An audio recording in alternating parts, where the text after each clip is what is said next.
안녕하세요. 이원재입니다. 3월 13일 수요일 이원재의 끝내주는 경제 라이브 시작하겠습니다. 미국에 굉장히 큰 자동차가 많잖아요. 미국의 거리 가보시면은 도심에서도 굉장히 큰 스포츠 유틸리티 차량이라고 하죠. SUV. 그게 많이 돌아다니는 거 보실 수 있어요. 근데 반면에 유럽에서 영국이나 독일 가시잖아요. 그러면 사람들이 아주 조그만 차, 정말 딱정벌레처럼 생긴 차 많이 타고 다녀요. 도심에선 특히 그런 작은 차가 많이 다니고요. 실제로 미국의 그 새로 나오는 차, 신차 중량을 평균을 내보니까 한 1800kg 정도 된다고 그래요. 근데 유럽이 한 1500kg 정도 되니까 한 20% 무거운 거예요. 더욱 대형차를 타고 다니는 거죠. 우리나라는 한 1600kg, 미국하고 유럽 중간 정도 됩니다. 근데 예전에는 미국 사람들이 특별하게 큰 차를 좋아하는 성향이 있는 줄 알았어요. 아니면 땅이 넓어서 너무 스케일이 커서 그런 줄 알았어요. 아니면 너무 부자라서 돈이 많으니까 큰 차 타고 다니는 줄 알았는데 사실은 그게 아니고 이게 다 정부 규제 정책 때문이었다는 겁니다. 1973년이에요. 벌써 51년 전인데요. 이때 제1차 석유 파동이 일어나죠. 욤키푸르 전쟁이라는 게 일어나잖아요. 4차 중동 전쟁인데요. 이스라엘하고 이집트, 시리아 이렇게 전쟁이 일어나요. 이집트, 시리아가 주도하는 중동 국가들이 미국, 이스라엘 편을 드니까 석유를 감산을 이 수출을 제한하기 시작합니다. 그러니까 국제 유가가 엄청나게 뛰고 미국에서도 석유를 못 구하는 판이 된 거예요. 그러니까 미국 정부가 부랴부랴 석유를 아껴 써야 되니까 연비가 낮은 차량을 판매를 중단시키는 굉장히 극단적인 조처를 취합니다. 신차 중에서 연비가 너무 낮으면 못 나오게 한 거예요. 그러니까 에너지 절약하자고 그렇게 이 정책을 편 건데요. 근데 그때 또 미국에서도 자영업자들이 엄청나게 반발을 합니다. 왜냐하면 자영업자들은 소형 트럭을 가지고 많이들 장사를 하고 계셨거든요. 먹고 살려고 차를 몰고 다니는데 이 소형 트럭은 문제가 뭐냐면 연비가 굉장히 낮아요. 근데 이거를 금지시키면 우리 어떻게 먹고 사냐라고 반발을 하기 시작하니까 정부가 그 부분은 완화를 해줬어요. 소형 트럭은 규제에서 제외. 그래서 연비가 높아도 돼요. 그러니까 당연히 가격이 싸지잖아요. 그 기존에 있던 차량 그냥 타고 다니셔도 되고 나오는 차도 자동차 회사에서 싸게 저비용으로 내놓을 수가 있어요. 근데 이때 은근슬쩍 SUV, 스포츠 유틸리티 차량이 끼어듭니다. 그래서 같이 규제 완화가 돼버려요. 그 다음부터 미국의 자동차 업체들이 한 50년 됐잖아요. 오랜 기간 동안 SUV 차량을 계속 미는 거죠. 왜냐하면 저비용으로 생산하고 많이 팔 수 있으니까. 그래서 미국 사람들이 대형 차량을 많이 타게 되었다. 뭐 이런 이야기입니다. 규제의 빈틈을 노려서 조금 규제 완화된 게 그렇게 됐다는 거예요. 근데 이게 여파가 만만치 않잖아요. 미국 분들이 사실은 SUV 차량 많이 타고 다니고 대형 차량 타고 다니니까 탄소 배출량이 미국이 굉장히 높거든요.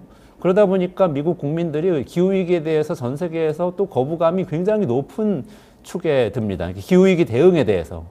도널드 트럼프 대통령, 전 대통령 같은 경우는 아예 기후위기는 사기다 이렇게 얘기하고 있기도 하고, 그래서 지난번 대통령 됐을 때 파리 기후협약 탈퇴하기도 했었어요. 이번에도 혹시 자기가 당선되면은 기후협약 탈퇴하겠다고 얘기를 하고 있어서 전 세계를 굉장히 공포에 몰아넣고 있는데요. 만약 그런 일이 생기면 우리나라한테도 바로 영향이 오잖아요. 그러니까 사실 우리가 어떤 이 경제 현상을 볼 때 저게 그 나라의 국민성 때문에 그런가 보다, 뭐 시장 상황이 그런가 보다 여러 가지 생각을 하지만 사실은 많은 경우에 정부 정책과 규제가 그 경제 현상을 만들어 온 것이다. 이렇게 생각을 해볼 필요가 있습니다.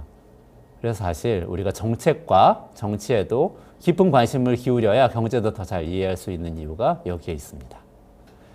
네, 그럼 오늘 방송 소개해 드리겠습니다. 오늘은 이승원 시사평론가하고요. 미국 대선에서 바이든 대통령이 또 트럼프를 살짝 따라잡는 여론조사 결과가 나왔어요. 그래서 어떻게 진행되고 있는지, 특히 경합조에서 어떻게 진행되고 있는지 좀 분석을 해볼 거고요. 최승병 박사의 워커노믹스에서 러시아의 힘, 도대체 어디에 있는 건지 지난번 핵전력에 이어서 이번에는 자원부국이라는 그 부분을 좀 살펴보도록 하겠습니다. 1분 기다리시면 다시 돌아와서 이야기 시작하겠습니다.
네, 한 주간의 세계 뉴스 끝까지 파헤쳐보는 끝내주는 세계 시간 이승원 평론가하고 같이 합니다. 어서 오세요. 네, 안녕하세요. 오늘 굉장히 날씨에 맞게 화사하게 파란색을 입고 오셨어요. 네, 뭐 사정이 있었습니다만 어쨌든 화사하다고 말씀해 주셔서 감사합니다.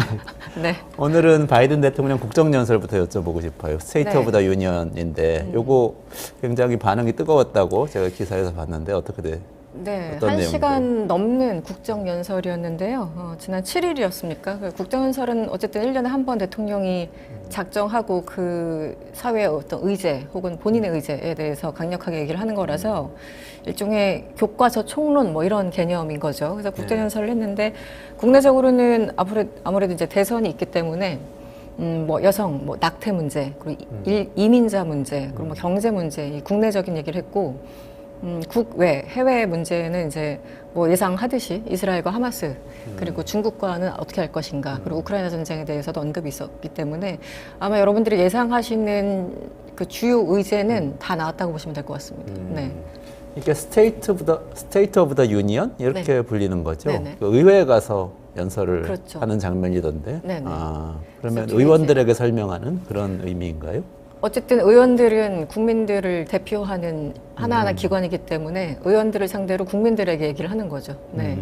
그래서 이번에 좀 이제 여러 가지 키워드들이 있었는데 예를 들면 이제 민주당에서 의제 같은 경우는 특히 저번에도 한번 말씀드렸듯이 2022년 6월에 연방 대법원에서 이제 낙태 문제가 굉장히 이슈가 됐잖아요. 그래서 그 이후에 중간 선거에서 민주당이 그나마 선방할 수 있었던 것도 이제 낙태 문제 뭐 이런 것들이었고, 그런데 이번에도 역시 마찬가지였습니다. 지난번 그 국정연설보다 훨씬 더 많은 시간을 할애해서 이 낙태 문제 문제점, 여성들이 이제 피해를 입는 그런 것들에 대해서 나열을 했고 상당히 많은 얘기를 했고요. 또 이제 총기 사고 피해자들도 초청해가지고 총기 사고의 그 문제, 그러니까 총기를 소지하는 것에 대해서 지금 계속 뭐 공화당 이쪽에서 반대하고 있잖아요.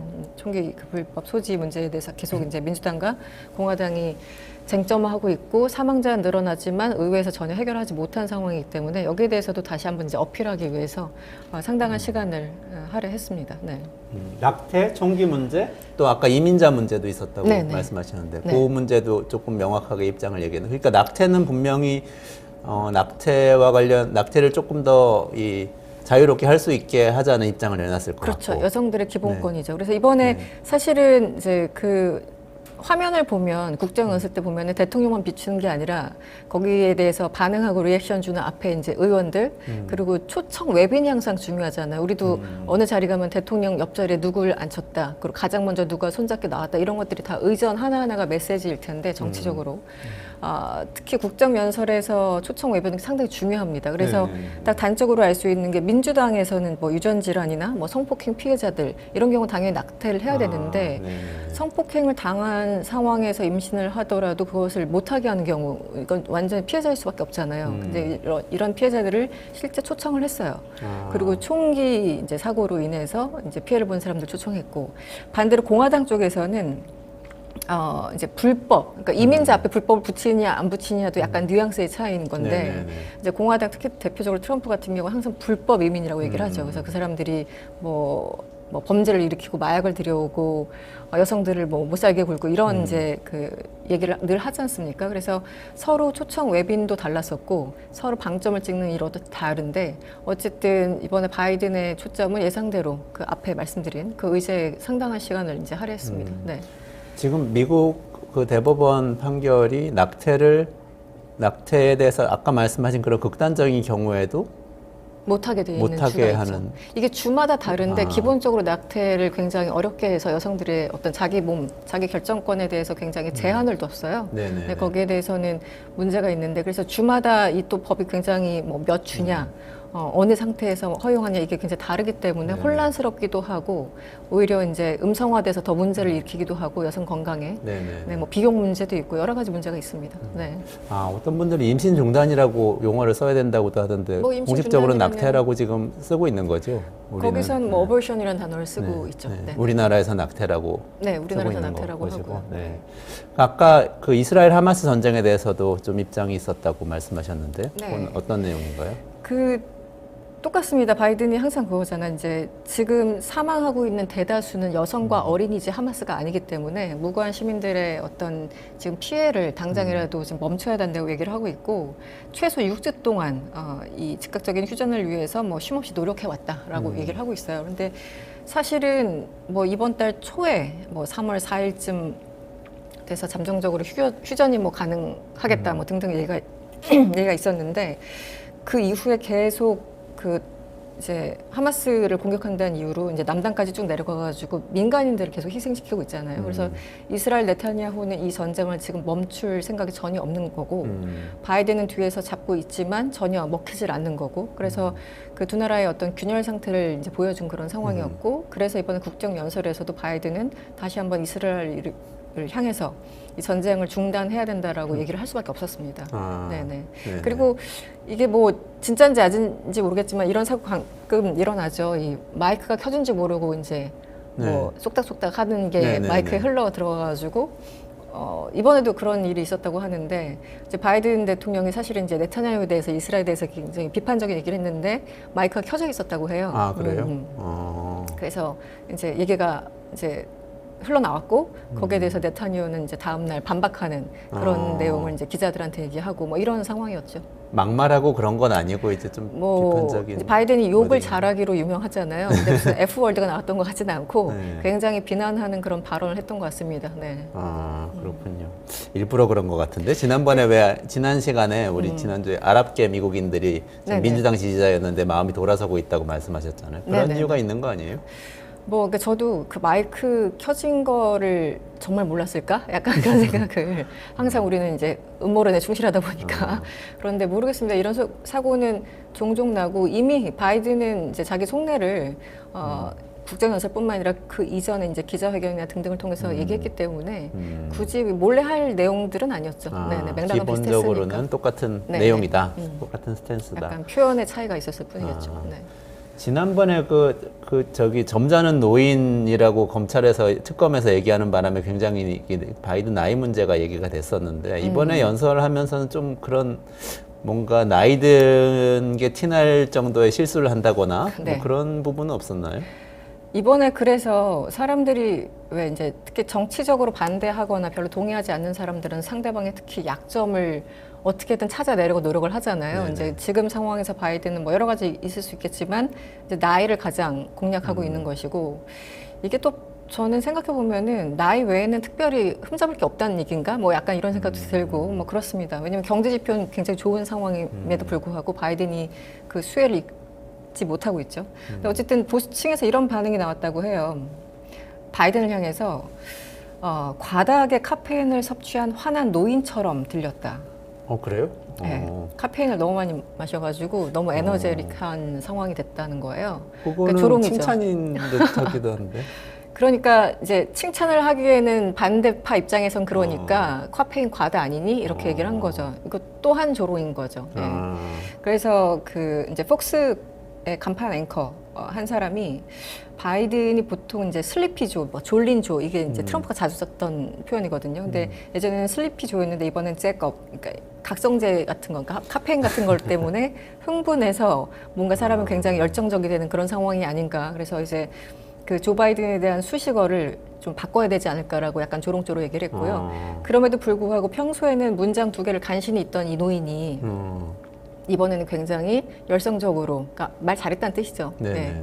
이제 그런 거고, 뉴욕 타임스인가요? 그동안 이제 바이든의 어떤 나이 문제나 여러 가지 문제로 비판을 했던 그 칼럼니스트가 이번에 국정연설을 듣고 그 기존의 자기 입장을 철회했어요. 그래서 저 정도면은 그래 바이든 돌아왔네, 살아있네, 약간 이런 느낌이었어요. 그래서 미국 언론들 물론 월스트리트저널처럼 좀 보수적인 데를 제외하고는 대체적으로는 좀 긍정적인 그런 평가입니다.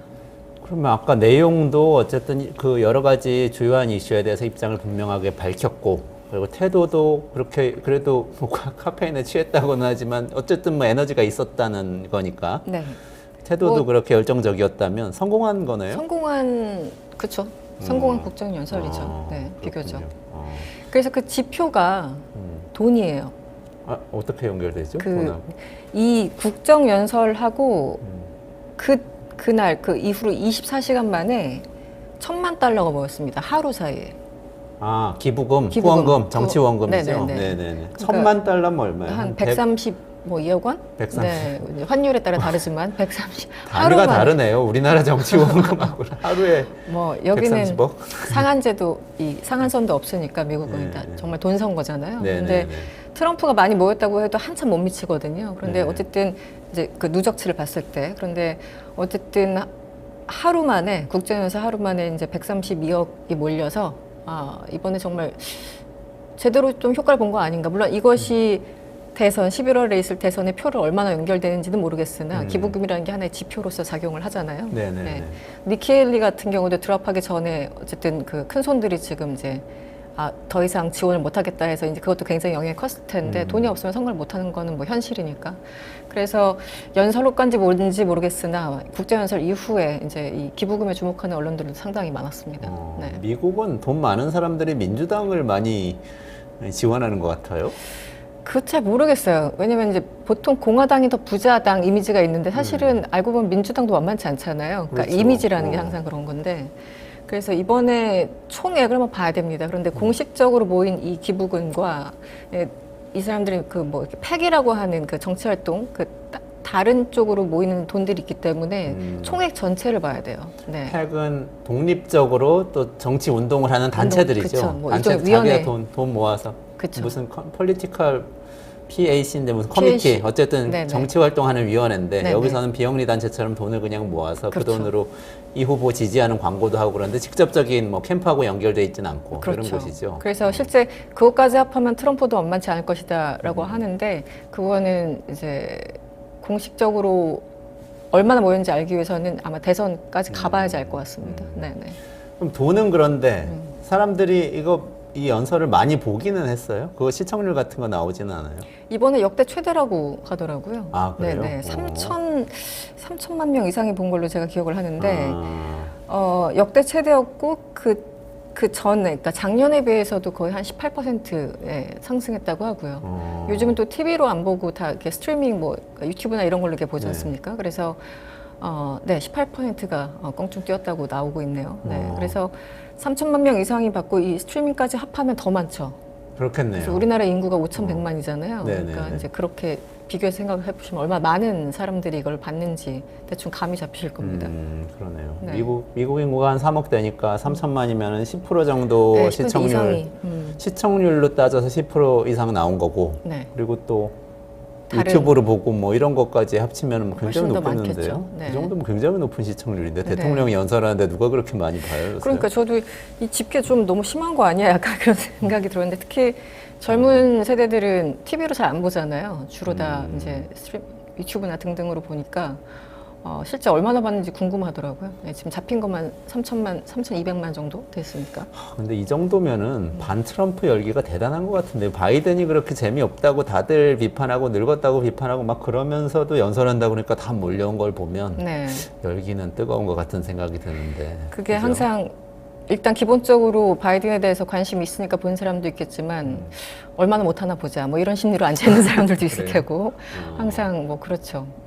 왜 투표장도 우리 이 후보가 좋아서가 아니라 저 후보 싫어가지고 가는 경우도 있으니까 뭐 항상 그러니까요. 심리라는 게. 지난번 우리나라 대선도 뭐 비호감 대선이라고 그러더니 투표장에는 굉장히 많이 가셔가지고 투표율 제일 높고 그렇게 뭐 됐었잖아요. 그런 상황이. 득표 수도 많고. 네, 네. 아 근데 이번에 연설하고 그러면은 지지세에도 좀 영향을 주지 않아요? 지난주까지 우리가 트럼프가 계속 우세하고 있지만 여러 분석에서 또 바이든이 우세해질 거라고 분석하기도 하고 이렇게 말씀하셨었는데 네. 이번에는 어때요?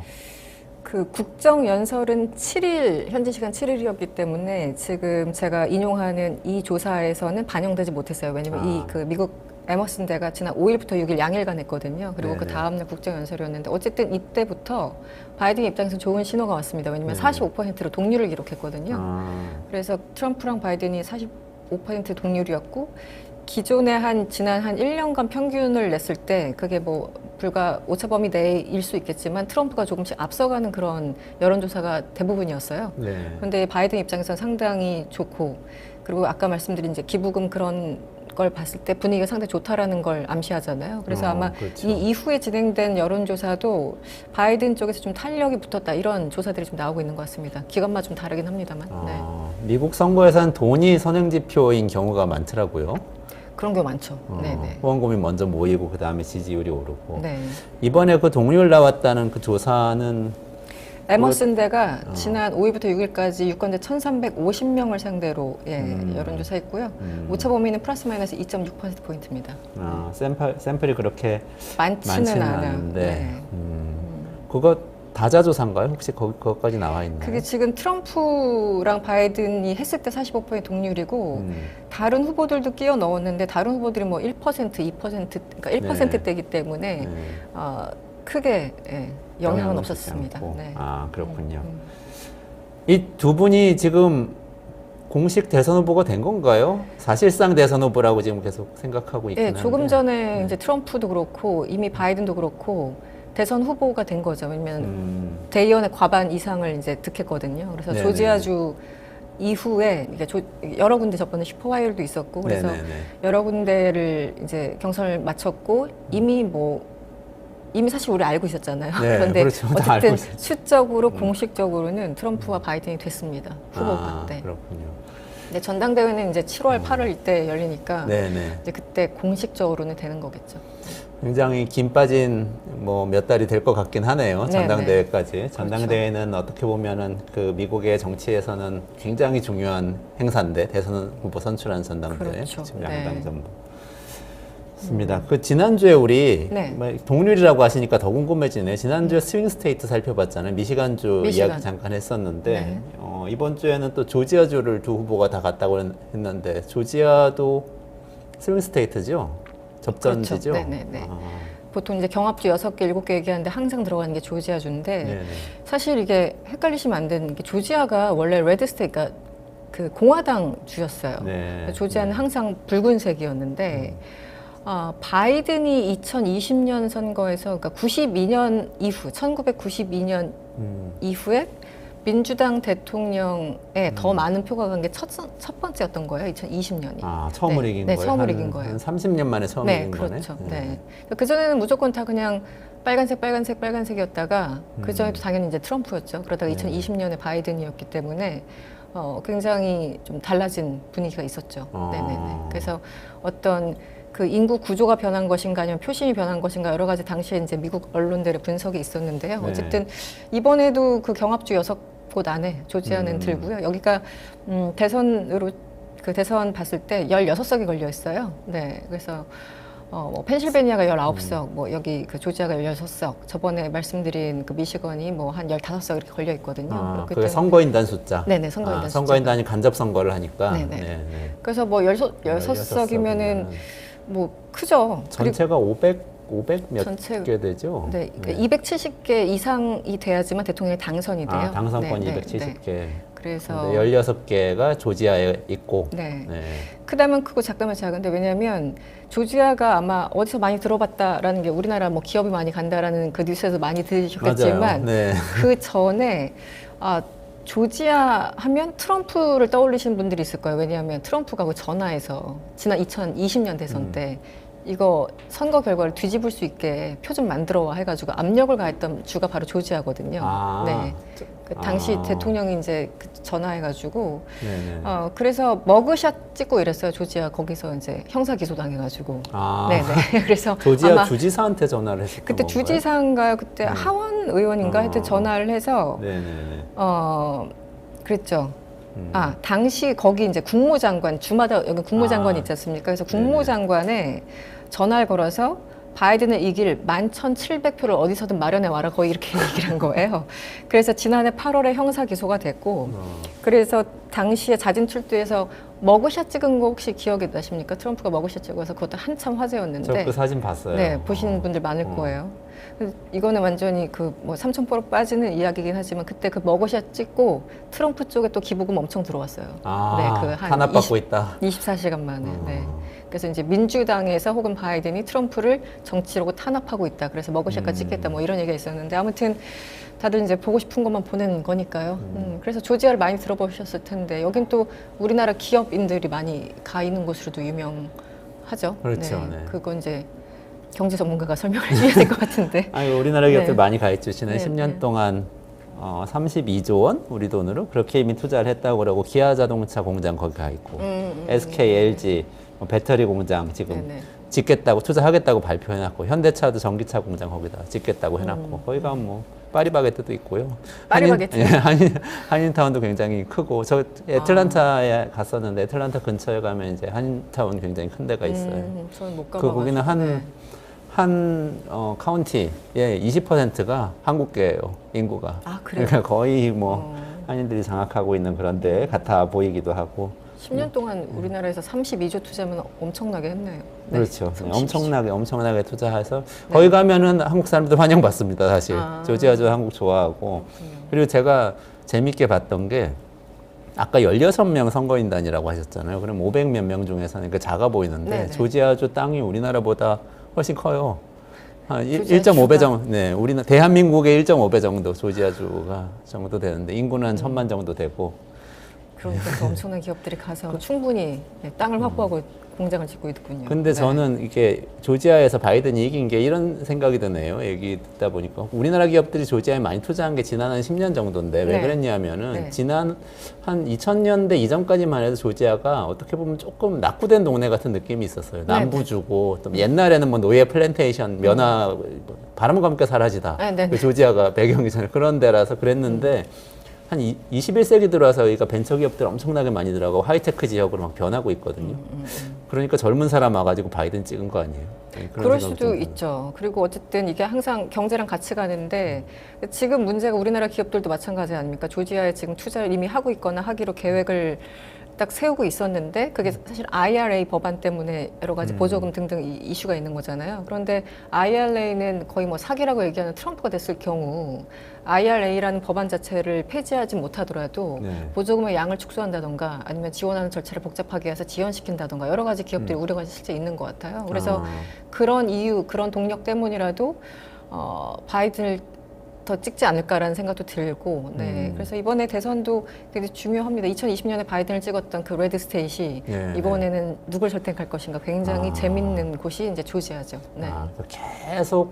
계속 공화당 지역에다가 한 번 지난번에 바이든이 민주당 됐고, 지역이 민주당이 됐는데 됐고. 이번에 다시 한번 선택할 네. 것인가? 네, 그렇다면 아마 경제적인 요인이 가장 큰 그 팩터로 작용하지 않을까.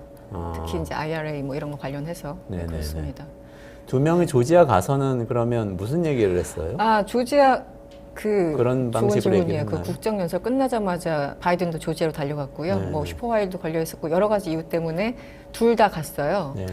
그런데 그 트럼프가 이제 머그샷을 찍었던 그 곳과 뭐 멀지 않은 곳에서 이제 바이든이 연설을 했다고 하고요. 그러니까 장소도 메시지잖아요. 그래서 바이든이 가서 이제 독재자와 친한 트럼프를 찍을 것이냐 거의 이제 이런 논조로 네네네. 얘기를 한 겁니다. 그래서 이랬고 또 이제 트럼프 같은 경우는 역시 불법 이민자들 문제를 계속 이슈화하면서 조지아에서 연설을 했는데 굉장히 경쟁적으로 네, 연설을 벌인 상황이었죠. 네네. 그만큼 조지아가 뜨겁다라는 걸 말해주는 거죠. 두 그러네요. 후보가 같이 달려갔으니까. 네.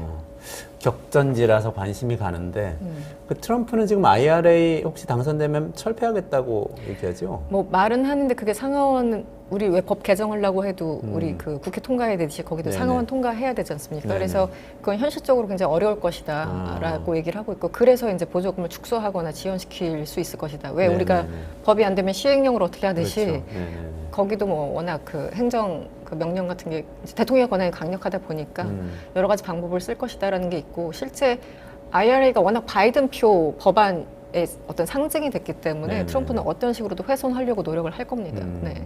그러면은 거기에 투자하겠다고 해놓은 우리 기업들은 좀 지금 걱정이죠. 걱정이죠. 네. 그 보조금 받기로 하고 사실상 간 건데 실제 받는 그렇죠. 게 뭐 아예 안 주진 않더라도 뭐 5년 10년 지연될 수도 있고 이런 문제도 절차가 생길 수도 기본적으로 한 있겠네요. 1년 정도 걸린대요. 지금도 네네. 이제 거기 우리 생산량을 분기별로 해서 신고하고 거기에 대해서 평가하고 나오는 데까지 1년인데 만약 2년, 3년 이렇게 지연시킨다면 예를 들면 그럼 우리 기업들 입장에서 굉장히 어려워지죠. 네. 그럼 일단 바이든을 응원해야 되는 건가요? 우리는? 뭐 우리나라 기업을 생각한다면 일단 바이든을 응원해야 되는데 저 개인적으로 뭐 바이든을 잘 모르겠습니다. 네. 네. 그 선거 전망과 제가 지지하는 거랑 또 다른 별개 문제이기 때문에. 네, 그렇죠.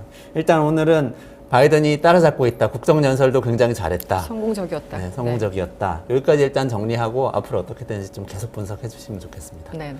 네, 고맙습니다. 여기까지 고맙습니다. 진행하겠습니다. 네, 1분만 기다리시면 다시 돌아와서 최승병 박사하고 러시아의 힘 이야기 이어가겠습니다.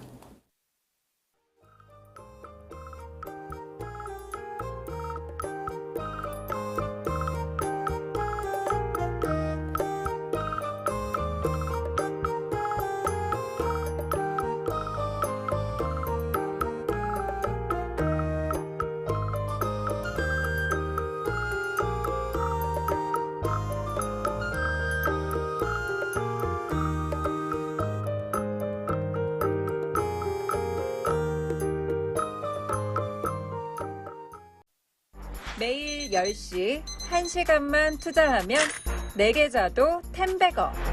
개장하자마자 급등? 따라잡아도 되나? 1분 대기조 점상이 답변해줍니다. 바쁜데 특징 중? 언제 공부해? 1시간만 투자하세요. 점상이 정리해줍니다. 단기로 치고 빠질 종목 없나? 매일 오전 10시 점상이 골라줍니다. 매일 오전 10시엔 점상을 잡아라. 유튜브에서 점상 시크릿을 검색하세요. 네, 이원재 끝내주는 경제 워커노믹스 시간입니다. 최승병 박사 모실게요. 안녕하세요. 어서 오세요. 네. 지난 시간에 이어서 또 러시아의 힘 이야기를 안 할 수 없는데 진짜 러시아가 민주화 이후에 나락으로 떨어진 국가처럼 보였다가 우크라이나하고 전쟁하는 거 보니까 뭐 건재한 것 같기도 하고 네. 근데 그 힘의 저력의 원천이 어디 있는지 지난 시간에 우리가 핵전력 알아봤잖아요. 네. 이번에는 그 군사기술 말고 어떤 내용을 좀 전해주실 거예요? 아무래도 저희가 러시아 하면은 광대한 영토와 어마어마한 자원 이런 얘기를 항상 했지 않습니까? 저는 이 러시아 하드파워의 중요한 부분이 바로 이런 자원에 있는 것 같습니다. 그래서 오늘 그쪽 얘기를 좀 해드리려고 합니다. 아, 석유도 많고. 네. 그렇죠. 뭐 석유가 대표적이긴 하지만은 사실 석유 말고도 우리가 상상할 수 있는 자원들은 뭐 거의 러시아가 어마어마하게 갖고 있죠. 아, 그래요? 그럼 일단 전체적으로 어떤 자원들이 얼마나 있는지 그걸 좀 말씀해 주시면 좋겠네요. 네, 일단 러시아가 얼마나 많은 이 자원을 깔고 앉아 있는지 총량을 한번 생각해 보면요. 사실 이 자원이라는 게 얼마나 뭐 많은지 이건 뭐 조사하는 방식 그리고 또 경제적 가치로 환산하는 여러 가지 방식에 따라서 이 그 양이 뭐 조사 기관들마다 제각각이긴 합니다만은 뭐 그래도 현재 알려진 자원 그리고 앞으로 이 묻혀 있을 것 같은 자원 이런 천연 자원들을 다 합쳐 보면은 외국의 조사기관 스타티스타에서 집계한 거에 의하면은 이 천연 자원 매장량을 갖다가 대략 한 75조 달러 가치로 평가한 게 있더라고요. 이 75조 달러면은 감이 안 오실 텐데 우리식으로 하면 11경원 그 정도 아마 될 겁니다. 이것도 역시 너무나 큰 숫자여서 잘 이해가 안 되는데 이 우리나라 1년 이 국민 총 이 수입이 GNI가 연간 2.5조 달러 정도 돼요. 그러니까 우리나라 GNI의 30배, 30년치 수입이 지금 러시아는 그냥 바닥에 깔고 앉아 있다고 생각하시면 됩니다. 아, 우리가 열심히 반도체 만들고 자동차 만들고 네. 물건 팔아서 버는 돈을 30년치 합치면은 러시아가 깔고 앉아 있는 자원. 아, 이거는 뭐 우리하고는 뭐 비교가 안 되겠죠? 우리 자원하고는. 네, 뭐 우리 한국 남한 같은 경우는 자원 빈국이지 않습니까? 그래서 뭐 갖고 있는 자원 다 탈탈 털어서 평가해봤자 한 200조에서 250조 원 정도 되고 그나마 북한이 좀 지하 자원 이런 게 많다고 하니까 뭐 한 3천조에서 4천조 원 된다는 평가들이 있는데 근데 사실 여기에 또 속으시면 안 됩니다. 이렇게 보면 차이가 크게 없는 것 같지만은 이 품질 자체가 다릅니다. 자원은 그 양도 중요하지만은 이게 얼마나 많이 뭉쳐 있는지 그래서 캐내기가 좋은지 그리고 경제성이 있는지 이런 것들이 사실 되게 중요한데 이 우리 한반도에 묻혀 있는 자원들은 이게 품질 자체도 안 좋고 되게 깊은 데 묻혀 있거나 그래서 이게 채굴하는 데 비용, 그러니까 채굴 정년 비용이 되게 많이 들어요. 그래서 우리는 그 가치를 충분히 뽑아내기가 어려운데 반해서 러시아 같은 경우는 이 광대한 영토에 그냥 밖으로 드러나 있는 이런 자원들도 많기 때문에 그만큼 경제성을 갖고 채굴해서 돈으로 이걸 그러니까 경제적 가치로 전환하기가 되게 쉬운 형태인 거죠. 그래요? 뭐 러시아는 동토라서 캐기 어려울 것 같기도 한데 또 우리나라보다 훨씬 쉽다는 거네요. 네, 아유 러시아의 뭐 탄전지대나 거대 광산들 뭐 사진이나 영상 같은 거 보시면은 그냥 입이 쩍쩍 벌어집니다. 아, 그래요. 이게 러시아가 심지어 그래서 이 미국보다도 더 자원 환경이 좋습니다. 아, 미국보다도 좋아요? 네, 아. 우리가 사실 미국도 전통적인 자원 부국, 축복받은 땅 이런 식으로 우리가 생각을 많이 하고 있습니다만은 이 미국은 또 옛날부터 산업화를 일찍 하면서 많이 또 캐먹은 게 있고요. 네, 네. 근데 러시아는 아직 그만큼 덜 캔 데다가 이거 그 구성 자체도 더 좋습니다. 아. 이렇다면 제가 질문 하나 드려볼게요. 네, 네. 미국이 전 세계에서 제일 많이 갖고 있는 자원이 뭔지 아십니까? 글쎄요. 아, 유명한 자원. 석유는 아닐 것 같고 네. 석유는 중동이 있으니까. 뭐죠? 석탄입니다. 석탄. 네. 아. 석탄은 미국이 석탄이 지금 많구나. 알려진 매장량이 한 2,500억 톤. 지금 전 세계 알려진 게 한 1조 톤 정도니까 전 세계 매장량의 한 25% 정도, 4분의 1 정도를 갖고 있습니다. 그 다음이 이제 2위가 비슷한 러시아, 호주, 중국. 얘네가 이제 1,500억 톤 정도씩 있는데요. 근데 이게 생각해 보시면은 지금 이 기후위기 시대에 제일 먼저 셧다운해야 된다고 다 얘기 나오는 게 석탄 자원이지 않습니까? 맞아요. 네. 그러니까 석탄 자원은 갖고 있어도 이제 앞으로 쓰기가 상당히 애매해요. 이걸 온실가스를 엄청나게 많이 배출하는 자원이기 때문에. 자, 그래서 요즘 이 기후위기 시대에 과도기적인 화석연료로 주목받고 있는 게 뭡니까? 그 천연가스 아닌가요? 그죠, 천연가스죠. 네. 근데 천연가스는 러시아가 훨씬 더 많습니다. 천연가스는 아무래도 기체다 보니까 우리가 보통 부피로 따지는데요. 러시아가 갖고 있는 게 지금 이게 세제곱킬로미터 단위니까 가로 세로 높이가 1km 부피로 따졌을 때 약 5만 세제곱킬로미터를 갖고 있다고 해서 전 세계 1위입니다. 미국은 그거의 한 5분의 1에서 한 3분의 1 정도 갖고 있어요. 근데 이게 미국 같은 경우는 약간 유동적인 것이 미국은 그게 셰일가스 형태로 이 진흙 속에 막 파묘되어 있는 거 갖고 우리가 이게 앞으로 얼마나 발견될지는 모르지만은 그만큼 좀 캐내기가 더 어려운 거죠. 반면 러시아는 우리 뭐 전통적인 유전에 같이 있는 것처럼 이렇게 가스가 뭉쳐서 있는 그런 형태이기 때문에 훨씬 캐내기도 좋고 경제성을 갖기도 좋죠. 이게 전 세계가 지금 이것도 어마어마한 양이어서 사실 느낌이 안 오실 텐데 지금 전 세계가 쓰고 있는 게 대략 한 1년에 0.6 세제곱킬로미터 정도 될 겁니다. 그러니까 이게 러시아 지금 밝혀진 것만 따져도 러시아는 전 세계가 한 10년 동안 쓸 만큼의 가스 자원을 혼자 갖고 있는 거고 미국은 한 기껏해야 3년치 그 정도를 갖고 있다고 보시면 될 겁니다. 아무래도 이 과도기적인 우리가 완벽하게 신재생 에너지로 넘어가기까지는 뭐 한 최소 30년에서 뭐 길게는 50년 이상 걸릴 테니까 그동안은 이 가스 자원이 많이 필요할 텐데 그러니까 미국은 가스 좀 파내다 보면은 떨어질 테고 그 과도기를 갖다가 우리가 사실 러시아 가스에 상당 기간 의존할 수밖에 없는 그런 의미가 내포되어 있는 거죠. 가스가 많다면 석유도 많은 네. 거겠죠? 당연히. 석유도 뭐 굉장히 많이 있습니다. 우리가 석유도 사실 중동이 많기는 하지만은 러시아도 한 800억 배럴, 이게 톤수로 따지면 한 170억 톤 정도를 갖고 있습니다. 미국은 그거에 비하면 한 절반 정도밖에 안 갖고 있죠. 근데 이 생산량 자체가 지금 미국과 러시아가 어마어마하게 많이 파내고 있습니다. 미국과 러시아가 그래도 원유는 캐내기 좋은 이런 위치에 많이 갖고 있기 때문에 그리고 이 석유를 빼내서 공급할 수 있는 인프라가 굉장히 좋기 때문에 지금 먼저 쫙 소모하고 있는데 이건 어떻게 보면 전략이죠. 아무래도 화석연료라는 게 이제 우리가 빨리 점점 사용을 줄여야 되는 거니까 지금 캐낼 수 있을 때 빨리 캐내서 다 팔아먹고 그 다음에 뭐 에너지 전환을 해야 한다 뭐 그런 이 의도가 들어가 있는 것 같습니다. 이 러시아의 이 자원 현황을 갖다가 혹시 지도가 지금 돼 있는 게 있을까요? 지도 좀 보여주시겠어요? 네. 러시아 같은 경우가 이 자원이 지금 보시면은 저기 보시면은 송유관 이 주로 시베리아 쪽에 많이 있습니다. 저기 보시면은 시베리아 한가운데 서시베리아 유전지대라는 곳이 있습니다. 저 시베리아 한가운데가 가장 핵심적인 유전지대고요. 그리고 그쪽에 서쪽으로 보면은 이제 볼가강, 우랄강 이쪽에 유전지대가 하나가 있고 또 바이카로 북쪽에 보면은 동시베리아 유전지대가 있습니다. 이 딱 시베리아 중심으로 이 양쪽에 이 뻗고 있어갖고 거길 이 송유관 네트워크를 통해서 유럽과 아시아에 대량으로 공급하고 있죠. 저기 보시면은 이 가장 유명한 송유관 네트워크가 저 유럽으로 향하는 드루스바 네트워크라고 합니다. 저 드루스바라는 게 이 우정 그런 뜻이 있거든요. 저게 옛날에 동유럽 국가들, 공산권 국가들한테 공급해주던 젖줄입니다. 그래서 저기가 굉장히 용량이 큰 게 많이 있고요.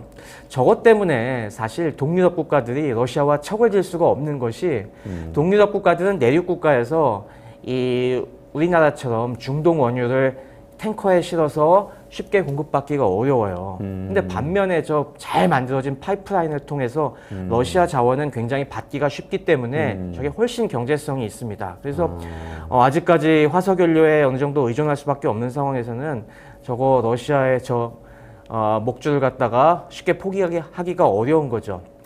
그리고 러시아가 또 최근에 되게 이 역점을 두고 있는 것이 저 카자흐스탄을 거쳐서 중국으로 가는 거, 그리고 저 시베리아 극동 연해줄 거쳐서 우리 만주로 들어오는 이 송유관도 대량 증설하고 있습니다. 빨간 선이 네. 그 동쪽 송유관, 맞습니다. 노란 선이 동구권으로 가는 그 송유관이고. 맞습니다. 네네.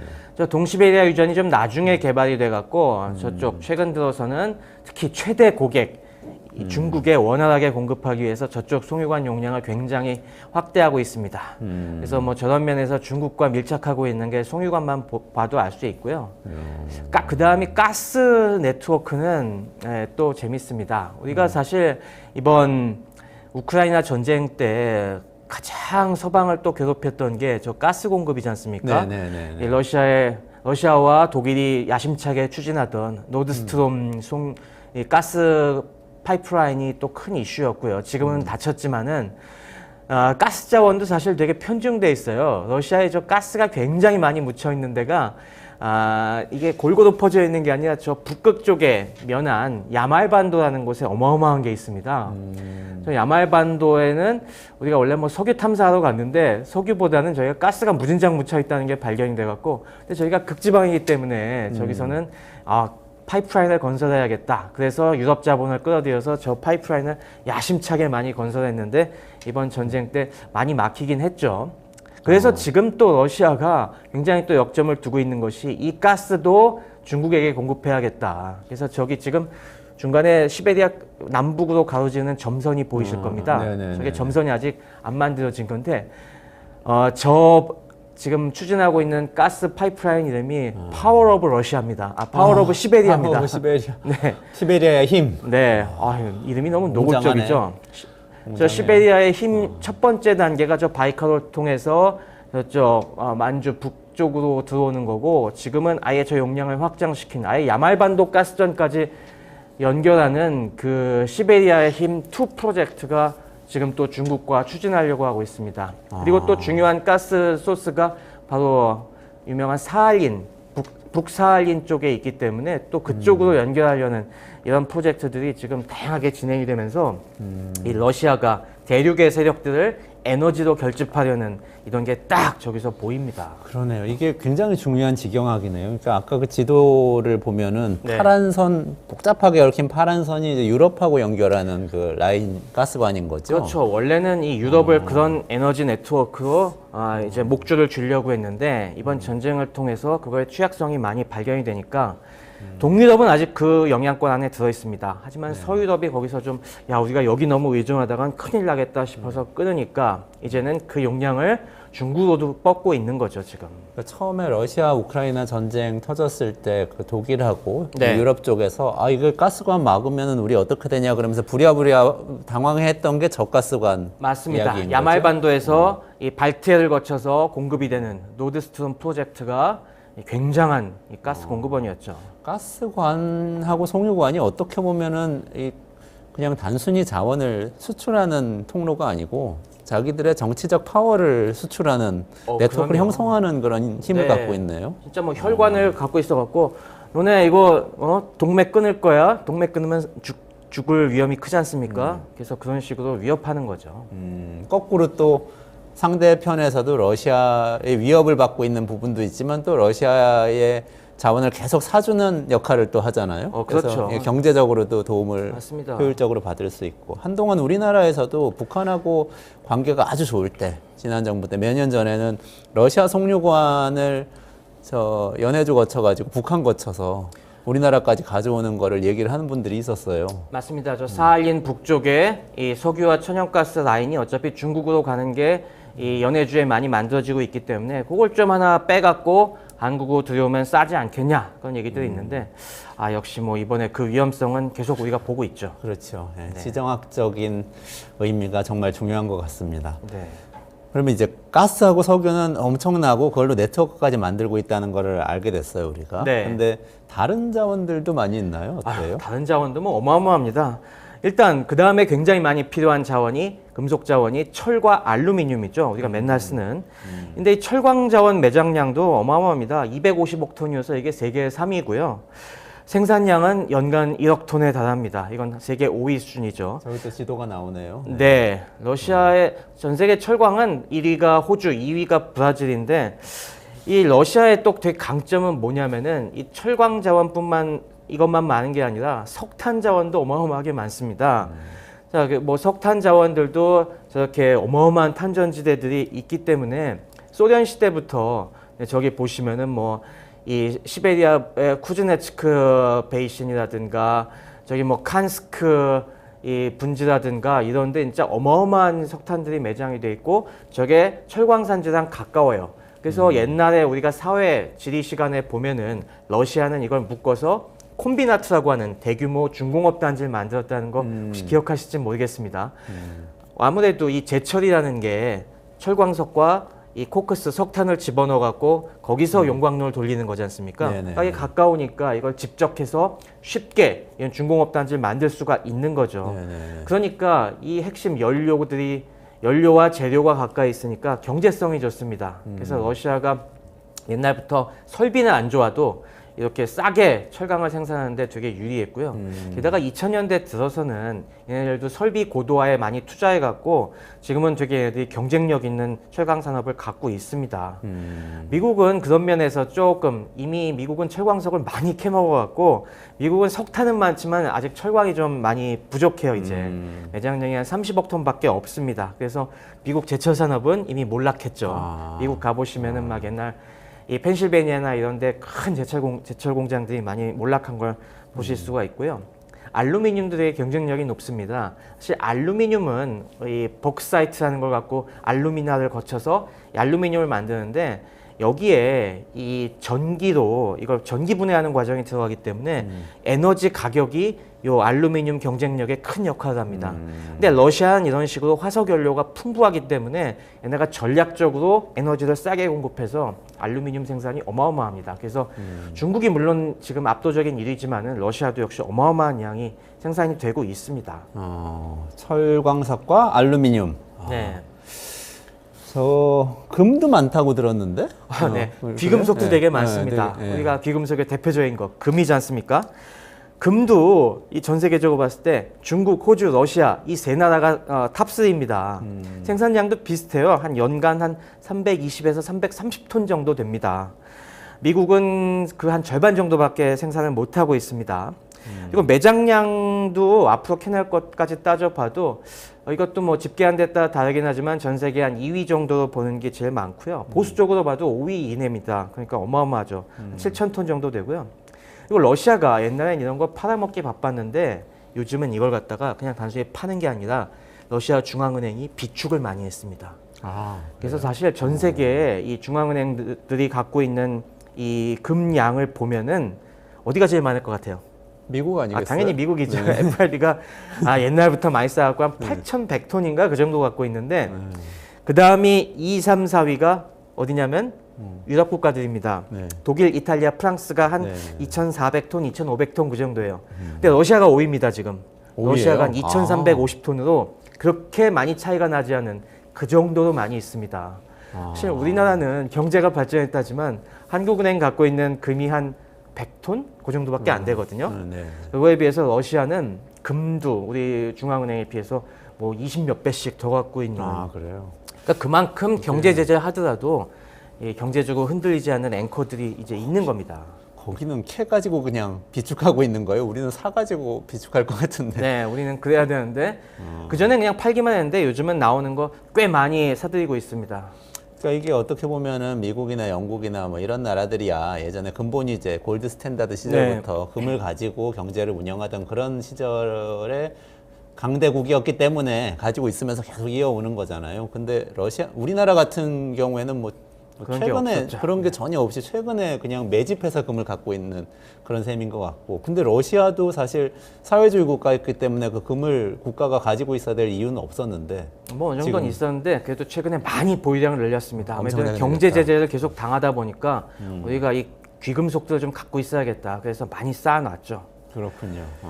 그거 외에도 우리가 또 굉장히 산업적으로 중요한 귀금속이 백금, 팔라듐 이런 겁니다. 이 백금, 팔라듐 이런 원소들을 갖다가 우리가 백금계 금속이라고 합니다. PGM이라고 하는데요. 이게 단순히 귀금속으로만 중요한 게 아니라 산업적으로 굉장히 중요합니다. 이게 뭐냐면은 우리 수소 연료, 우리 요즘 수소차나 그런 데 보면은 네네. 그 안에 이게 수소 반응을 촉진하기 위해서 사실 촉매가 들어갑니다. 근데 이 촉매가 아쉽게도 싼 금속이 아니라 백금계 금속이 들어가요. 굉장히 비싼 금속이죠. 우리가 수소차 한 대에 보통 2온스 정도 한 60에서 70g 정도의 백금이 들어가는데 백금은 1온스에 $1,000 이상 하는 귀금속이거든요. 네. 근데 요거랑 비슷한 성질을 가진 게 팔라듐입니다. 이 팔라듐이 러시아가 전 세계적으로 가장 이 매장량이 많습니다. 그래서 전 세계 매장량의 90%를 갖고 있고요. 이게 뭐 어마어마한 양으로 생산이 어마어마한 양으로 생산이 되고 있습니다. 되게 백금계 금속은 남아공도 많이 있지만은 러시아가 지금 어마어마하게 또 지금 상업적인 생산을 많이 하고 있고요. 그래서 러시아 우크라이나 전쟁이 터졌을 때 이 팔라듐 값이 공급이 확 줄 걸로 예상이 돼 갖고 순간적으로 한 금값을 넘어서기도 했습니다. 그럼 우리가 수소 경제 얘기 많이 하는데 그럼 수소 경제가 크면은 이 팔라듐 수요도 늘어나는 그런 관계에 있는 거예요? 네, 맞습니다. 아무래도 이 촉매라는 게 물론 그 대체제를 열심히 개발하고 있지만은 이게 쉽지 않거든요. 워낙 이 백금과 팔라듐이 갖고 있는 고유의 특성이 좋기 때문에 그래서 어느 정도는 들어갈 수밖에 없는데 이런 미래 금속 자원까지 이 러시아가 쥐고 있다는 게 정말 어마어마하죠. 굉장한 힘이네요. 네, 뭐 그것뿐만이 아니라 또 귀금속, 금속은 아니지만은 보석 중에는 다이아몬드도 산업적으로 중요하지 않습니까? 그냥 그렇죠. 깎고 뭐 그런 연마제로서 다이아몬드도 많아요? 다이아몬드도 산업용 다이아몬드 생산 세계 1위입니다 지금. 남아공은 옛날에 많이 캐먹었기 때문에 그런 나머지는 대부분 이제 아프리카에 좀 있습니다만은 러시아가 생산량이 또 어마어마합니다. 일단 다 얘기해 보죠. 뭐 계속 더 있어요? 다른 그것 지하 말고도 자원도 뭐, 더 있어요? 네, 구리도 6위, 코발트도 3위, 니켈도 3위. 하나하나. 우리 코발트, 니켈 이런 건 굉장히 중요하지 않나요? 네, 2차 합금 전지나 재료도 이런 거. 굉장히 네네. 중요하고요. 뭐 그것뿐만이 아니라 뭐 금속은 아니어도 탄산 칼륨 이런 게 비료 만드는데 되게 중요하죠. 탄산 칼륨은 2위, 흑연 이런 것들도 5위. 그리고 티타늄 같은 굉장히 극한 재료 같은 것들도 세계 한 20% 차지하는 3위 이 정도의 어마어마한 양을 갖고 있습니다. 러시아가 석유, 석탄, 천연가스는 세계 수익권으로 굉장히 많이 가지고 있고 나머지 웬만한 중요한 귀금속류도 근데 거의 탑5 내에서 갖고 있고 갖고 있다. 정말 그야말로 러시아가 빠지면 전 세계 시장 가격이 어마어마하게 요동칠 정도의 위력을 갖고 있는 거죠.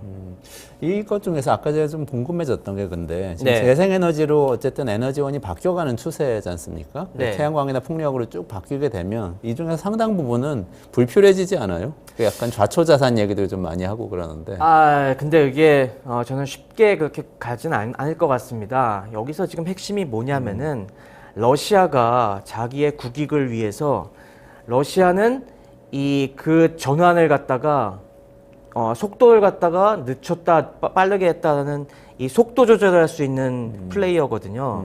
이를테면 우리가 아무리 이런 신재생 에너지 가려고 해도 이런 좀 국가들이 화석 연료를 갖다가 덤핑한다든가 아니면은 이런 귀금속들 그런데 필요한 자원들을 갖다가 안 내놔갖고 얘네들이 그런 전환을 갖다가 방해하면은 그만큼 더 패권을 더 유지할 수도 있겠죠. 그런 면에서 얘네들은 자기네 갖고 있는 자원의 효용을 극대화하기 위해서 오만 방법을 다 쓸 거라고 저는 생각을 하고 있습니다.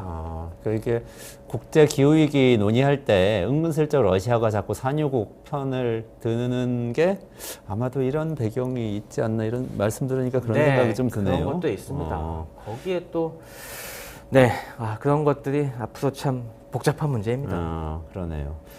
지하 자원 말씀 쭉 하셨는데 네. 식량도 자원이라고 부르기도 하지 않아요? 그렇죠. 식량 자원도 되게 중요하죠. 그거는 어때요, 러시아는? 식량 자원도 지금 러시아가 어마어마한 비율을 차지하고 있습니다. 우리가 뭐 우크라이나가 곡창지대라는 거는 계속 들어보셨을 텐데요. 사실 러시아의 식량 생산량도 어마어마합니다. 이를테면 우리가 서구에서 빵 만드는 데 필요한 밀 보시면은 이 밀 생산량 세계 1, 2위가 어딘지 아십니까? 어디죠? 미국인가요, 일단? 아닙니다. 아니에요? 미국은 밀 그렇게 많이 생산 안 해요. 그래요? 밀 생산량 1, 2위는 중국, 인도입니다. 중국, 인구가 많으니까 당연히 네. 많이 생산하겠네요. 우리가 당연히 이게 거꾸로가 아니라 식량이 많이 생산되는 나라가 인구도 당연히 늘어날 수 있지 않습니까? 그만큼 먹여 살릴 수 있으니까. 네네네. 중국과 인도가 땅이 비옥하고 네. 곡물 생산이 많으니까 인구가 이렇게 10억씩 늘 수 있었던 겁니다. 네. 그래서 중국, 인도가 이 밀 생산량이 연간 1억 톤 넘는 1, 2위인데요. 러시아가 3위입니다. 중국, 인도는 다 10억 넘는 인구를 갖고 있는데 네. 러시아는 인구가 1억 1억 5천만도 안 되죠. 근데 비슷한 정도로 1억 톤이나 됩니다. 미국은 한 5천만 톤, 그 절반 정도밖에 안 돼요. 미국보다 2배 더 생산하는 겁니다.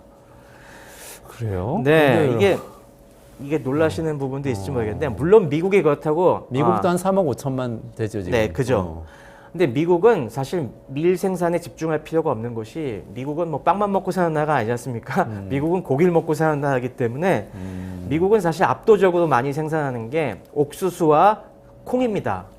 그래서 옥수수가 한 3억 5천만 톤, 이 콩을 한 1억 2천만 톤 정도 생산해 갖고 이걸 갖다가 가축을 먹이는 거죠. 그래서 가축을 키워서 걔네들은 고기와 우유, 유제품을 갖다가 많이 먹는 거죠. 미국은 그런 면에서 풍요로운 농업국가이긴 합니다만은 이런 중요한 기본 식량 같은 밀 면에서는 러시아가 더 많습니다. 근데 러시아 날씨가 안 좋을 것 같은데 그렇게 농사가 잘 돼요? 네, 그게 우리 편견인데요. 이 러시아에서 어디가 생산이 많은지 지도를 한번 보시면은 이 러시아 이 생산지가 물론 저 극지방까지 있는 건 아닙니다. 이 곡창지대 보시면은 남부지방이에요.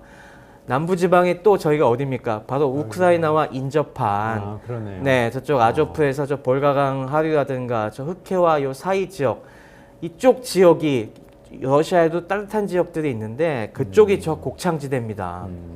그래서 저기서 어마어마한 양이 생산이 되고 있고요. 그리고 시베리아도 시베리아 남쪽으로 가면은 많이 생산이 되고 있습니다. 그래서 밀이 겨울밀과 봄밀이 있는데 이런 게 뭐 골고루 많이 생산이 되고 있고 또 만약에 우크라이나 전쟁이 지금 현재 전선으로 굳어지게 되면은 또 많은 곡창지대가 러시아에 넘어갑니다. 우크라이나의 밀 생산지를 보면은 우크라이나는 물론 딴 데서도 어마어마하게 생산하지만은 지금 저 생산 많이 되는 저 지금 러시아에 넘어간 크림반도 그리고 저 드네프르강 하구 도네츠 분지 뭐 이 돈바스 지역 여기서도 저게 다 넘어가면은 우크라이나 생산의 한 10% 정도가 또 러시아 손에 넘어가는 겁니다. 식량 자원 면에서도 이 우크라이나 전쟁이 러시아한테는 의미가 크네요. 네, 맞습니다. 그리고 뭐 러시아는 중요한 게 아직도 만들 수 있는 농토가 되게 많습니다. 러시아는 아직 농업이 크게 미국 수준으로 기계화 영농이 간 상태가 아니기 때문에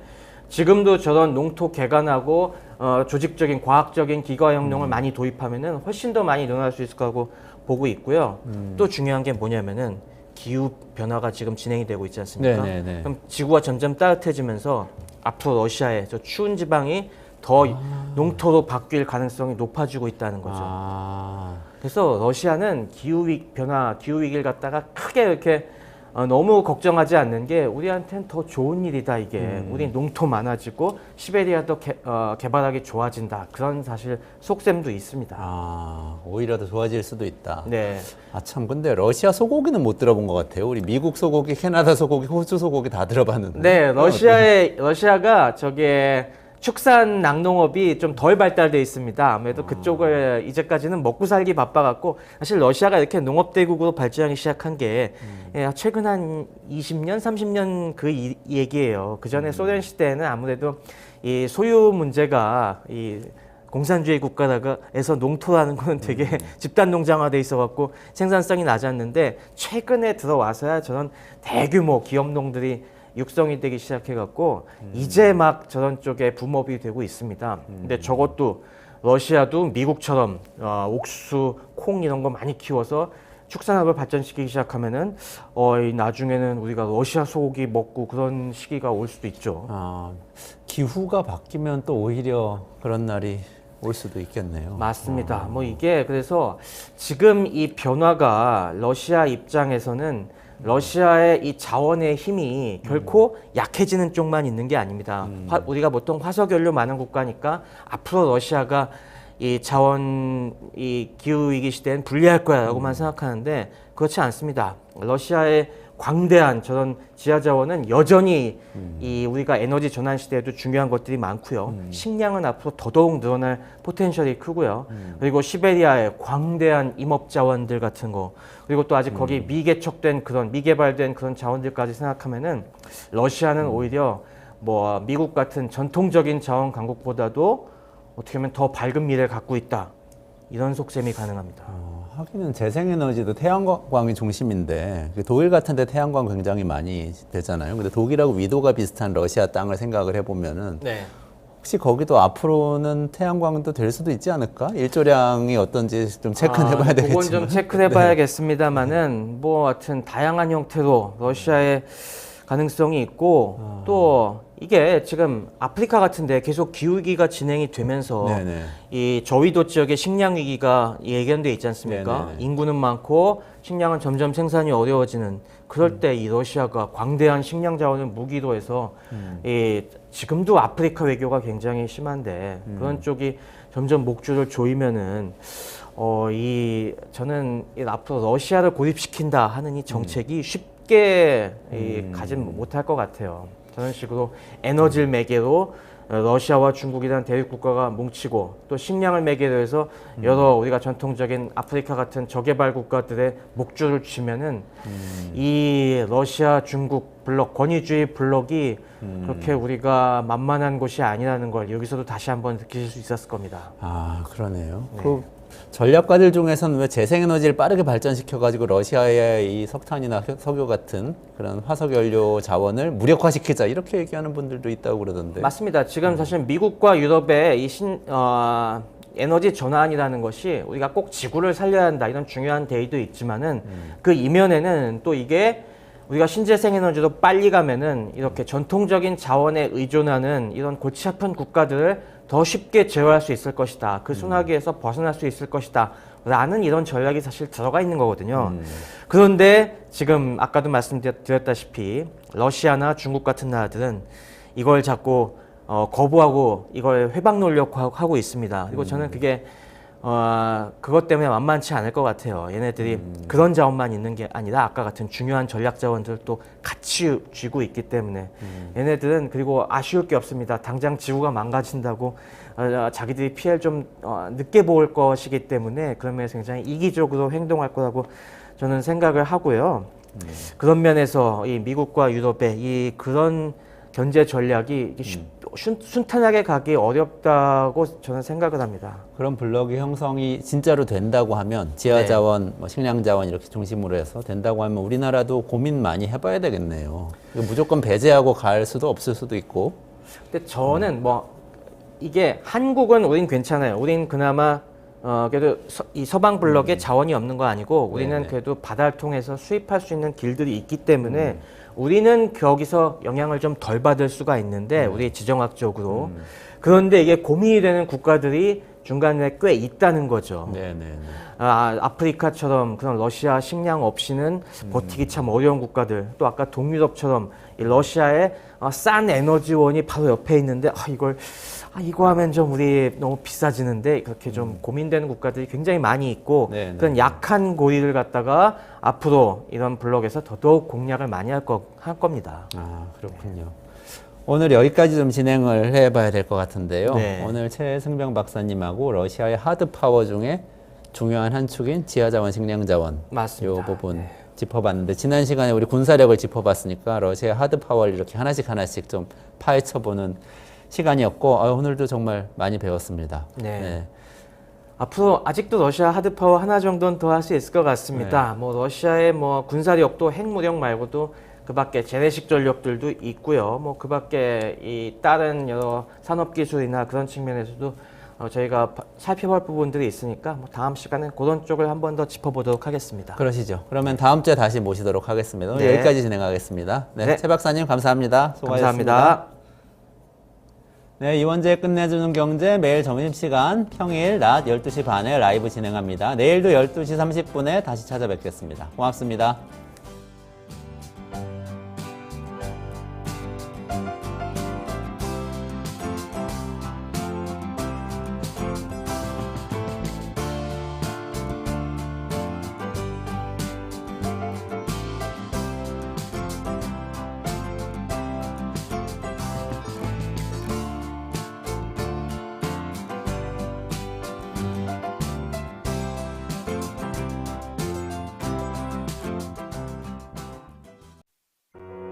우리 아이 재단에서 뜻을 함께할 정기 후원자분들을 기다립니다. 우리 아이 재단은 한반도 어린이를 위한 재단입니다. 배고픈 어린이들에게 영양 가득한 국수를 보내고 영유아 자폐 조기 검사 지원, 베이비박스의 이유식 정기 배달, 중증장애 및 취약 아동들을 지원하고 있습니다. 따뜻한 손길을 이어주는 분들께 우리 아이 팔찌와 감사 선물을 드립니다. 지속적인 지원을 통해 더 많은 어린이들에게 도움을 줄 수 있도록 정기 후원자가 되어주세요. 후원 문의 02-2128-3344, 2128-3344